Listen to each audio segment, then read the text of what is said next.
الحمد لله الحمد لله رب العالمين فالعاقبة للمتقين والصلاة والسلام على سيد الأنبياء والمرسلين وعلى آله وأصحابه وأهل بيته وأزواجه وذرياته أجمعين ومن تبعهم بإحسان إلى يوم الدين. أما بعد فأعوذ بالله من الشيطان الرجيم. بسم الله الرحمن الرحيم. قل ادعوا الله أو ادعوا الرحمن أيما تدعوا فله الأسماء الحسنى ولا تجهر بصلاتك ولا تخافت بها وابتغ بين ذلك سبيلا. وقل الحمد لله الذي لم يتخذ ولدا ولم يكن له شريك في الملك ولم يكن له ولي من الذل وكبره تكبيرا. صدق الله العلي العظيم وبلغنا رسوله النبي الأمي الكريم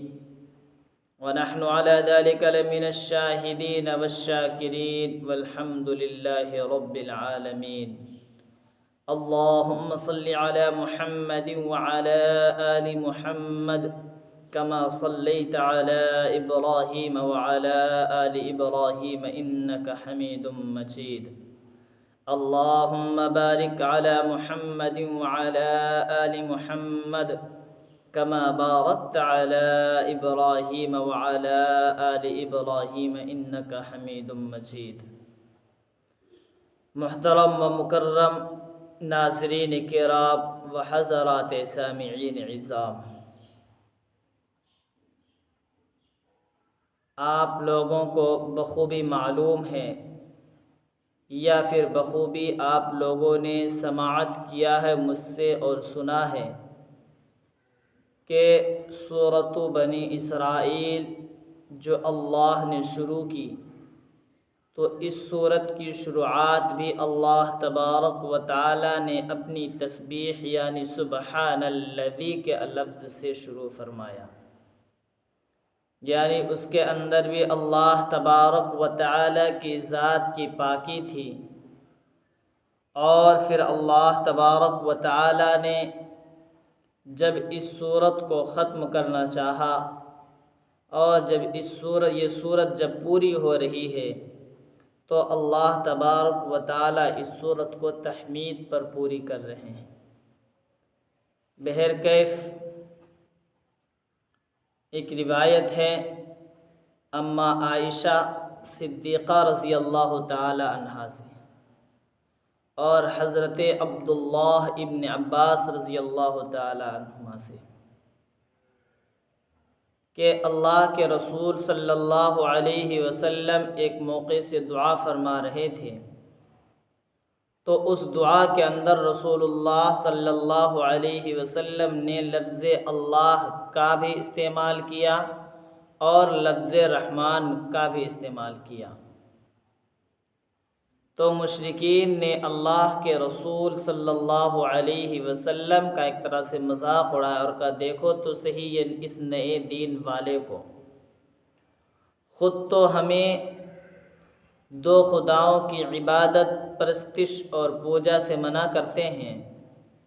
اور خود اللہ کو بھی پکار رہے ہیں اور اللہ کے سوا رحمان کو بھی پکار رہے ہیں۔ تو اللہ تبارک و تعالی نے مشرکین کے اس اعتراض اور اس آبجیکشن کا جواب دینے کے لیے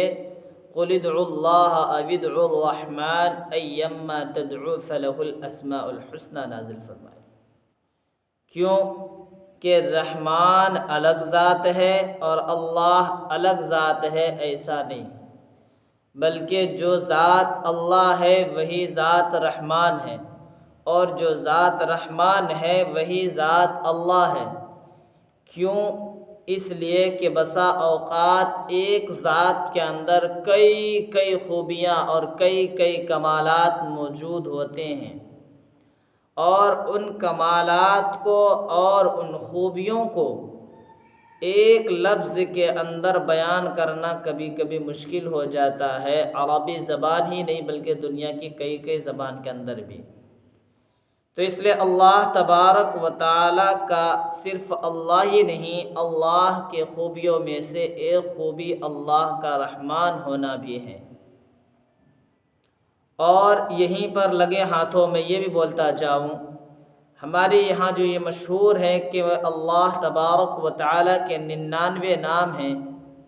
اور وہ 99 نام جو مشکات المصابیح کے اندر بھی آئے ہیں، اور ہمارے یہاں جو موجودہ آج کل قرآن مجید ہند و پاک کے اندر جو پڑھا جاتا ہے،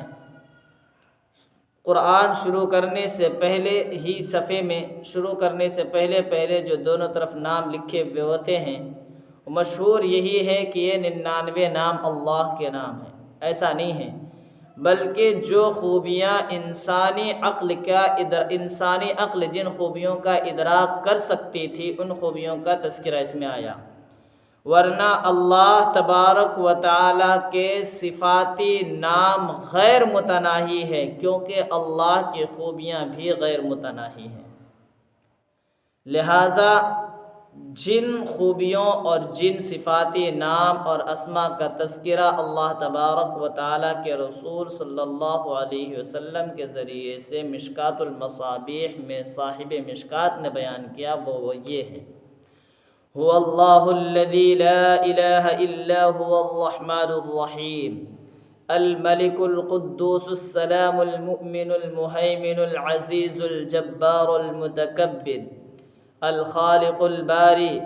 المصور الغفار القہار الوہاب الرزاق الفتاح العلیم القابض الباسط الخافض الرافع المعز المذل السمیع البصیر الحکم العدل اللطیف الخبیر الحلیم العظیم الغفور الشکور العلی الکبیر الحفیظ المقیت الحسیب الجلیل الکریم الرقیب المجیب الواسع الحکیم الودود المجید الباعث الشہید الحق الوکیل القوی المتین الولی الحمید المحصی المبدئ المعید المحیی الممیت الحی القیوم الواجد الماجد الواحد الأحد الصمد القادر المقتدر المقدم المؤخر الأول الآخر الظاهر الباطن الوالي المتعالي البر التواب المنتقم العفو الرؤوف مالك الملك ذو الجلال والإكرام المقسط الجامع الغني المغلي المانع الضار النافع النور الهادي البدیع الباقی الوارث الرشید الصبور۔ یہ وہ 99 صفاتی نام ہیں جن کو صاحب مشکات نے اپنی کتاب مشکات المصابیح کے اندر نقل کیا ہے۔ تو لہٰذا تو اس طرح سے یہ 99 نام ہی ہیں صرف اللہ کے صفاتی، ایسا نہیں ہے، بلکہ ان کے علاوہ بھی اللہ تبارک و تعالیٰ کے صفاتی نام ہیں، کیونکہ اللہ کی خوبیاں کیا کیا ہیں، اللہ کے کمالات کیا کیا ہیں، ہم نہیں جانتے۔ اللہ کے کمالات اور اللہ کی خوبیاں جب غیر متناہی ہیں تو اللہ تبارک و تعالیٰ کی صفاتی اسما یعنی صفاتی نام بھی غیر متناہی اور غیر محدود ہے، ایسا نہیں کہ صرف اور صرف 99 ہی ہے۔ بہرکیف ان کا اعتراض تھا، وہ کہتے تھے کہ اللہ کے رسول ہمیں تو 2 خداؤں کی عبادت سے منع کرتے ہیں، ہمیں تو شرک سے منع کرتے ہیں، اور خود کا حال دیکھو، کبھی رحمان کو پکارتا ہے، کبھی اللہ کو پکارتا ہے، ایسا نہیں ہونا چاہیے۔ تو اللہ تبارک و تعالیٰ نے کہا قُلِ ادْعُوا اللَّهَ أَوِ ادْعُوا الرَّحْمَٰنَ، کہ اے محبوبم صلی اللہ علیہ وسلم تم رحمان آپ کہہ دیجئے کہ تم رحمان کہہ کر پکارو یا اللہ کہہ کر پکارو، کہ تم اللہ کہہ کر پکارو یا رحمان کہہ کر پکارو، ایما تدعو فلہ الاسماء الحسنى، تم جس نام سے بھی پکارو گے تو اس کے لیے ہی اچھے اچھے نام ہیں۔ یعنی ابھی جو میں نے 99 صفاتی نام کا ذکر کیا، جن ناموں کا، جن اسما کا ذکر صاحب مشکات نے مشکات المصابیح کے اندر کیا ہے، اور جو نام ہمارے یہاں ہند و پاک کے جو قرآن ہیں اس کے پہلے ہی قرآن شروع ہونے سے پہلے جو موٹا کوٹ والا پنہ ہوتا ہے وہی لکھا ہوا ہوتا ہے، ان ناموں کا تذکرہ جو آپ کے سامنے آیا وہی اچھے نام ہیں۔ اور اس سے یہ پتہ چلا اللہ کے کئی سارے نام ہیں، اور یہ نہیں کہ اللہ کے نام صرف صفاتی 99 ہی ہیں، بلکہ اللہ تبارک و تعالیٰ کے صفاتی نام، اور یہ حضرت مولانا مفتی سعید احمد پالنپوری نور اللہ مرقدہ اپنی کتاب تفسیر ہدایت القرآن کے اندر کہتے ہیں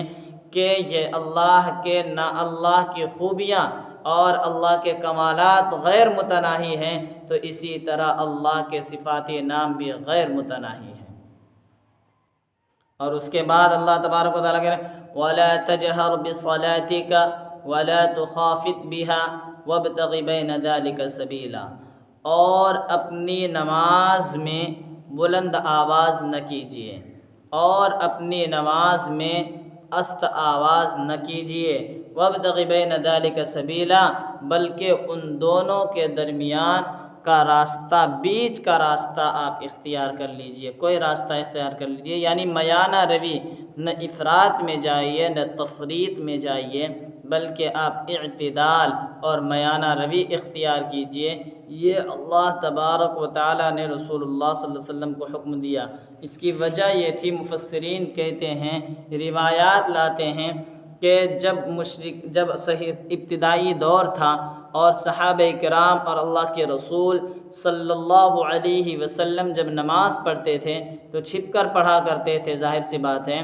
تو اس وقت جب مشرکین قرآن پاک کو سنتے تو خود قرآن کے بارے میں مغلظات بکتے، اور قرآن اتارنے والے کے بارے میں بھی گستاخی کرتے، اور قرآن لانے والے کے بارے میں بھی گستاخی کیا کرتے تھے۔ تو اللہ تبارک و تعالیٰ نے یہاں منع کیا کہ اپنی آواز، اور اس کا تعلق تو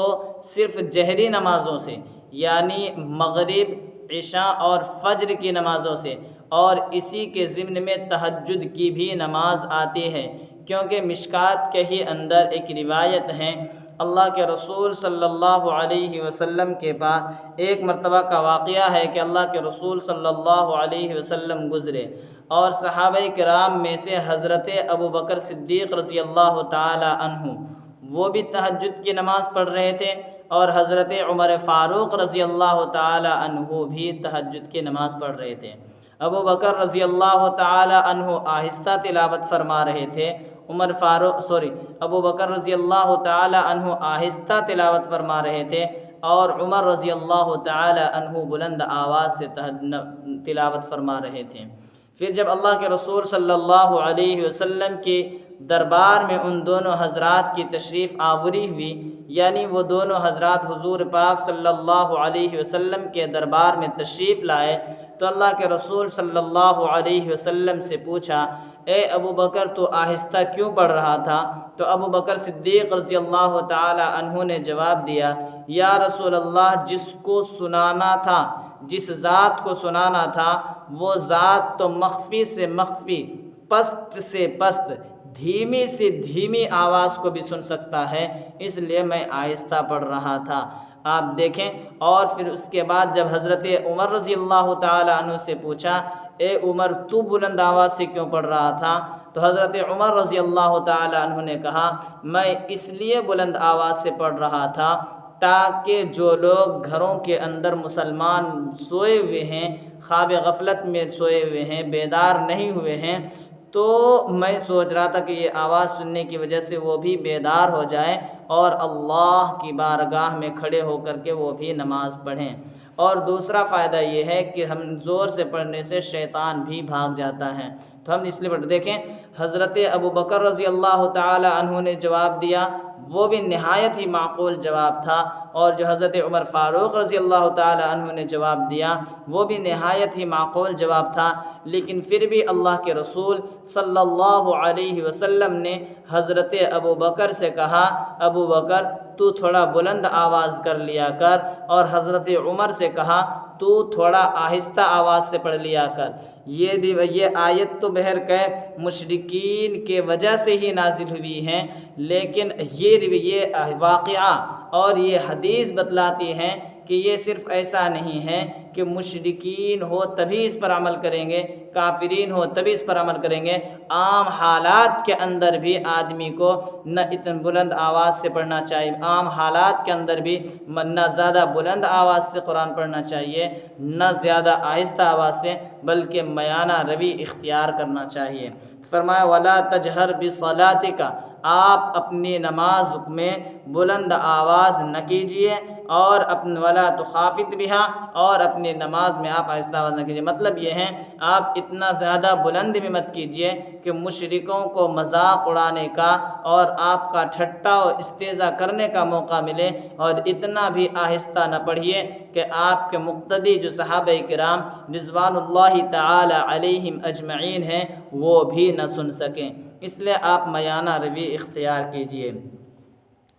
اما عائشہ صدیقہ رضی اللہ تعالی عنہا کا موقف یہ ہے کہ لفظ صلاۃ کے معنی چونکہ دعا ہے، تو دعا بھی نہ آہستہ کریں نہ زور سے کریں۔ تو اما عائشہ رضی اللہ تعالی عنہا کا موقف یہ ہے کہ یہاں لفظ صلاۃ سے مراد یہاں نماز نہیں بلکہ دعا ہے۔ تو فرمایا یہاں آپ نہ آہستہ کیجیے نہ بلند آواز سے کیجیے، بلکہ وَابْتَغِ بَيْنَ ذَلِكَ سَبِيلًا، بلکہ ان دونوں کے درمیان، یعنی آہستہ بھی نہ ہو اور زور سے بھی نہیں ہو، بلکہ درمیان میں کوئی راستہ اختیار کیجیے، یعنی اتنا زور سے بھی نہ پڑھیں کہ وہ مشرکین سن کر مذاق اڑائیں، اور نہ اتنا آہستہ پڑھیں کہ ہمارے مقتدی جو صحابہ کرام رضوان اللہ تعالی علیہم اجمعین یعنی اللہ کے رسول کے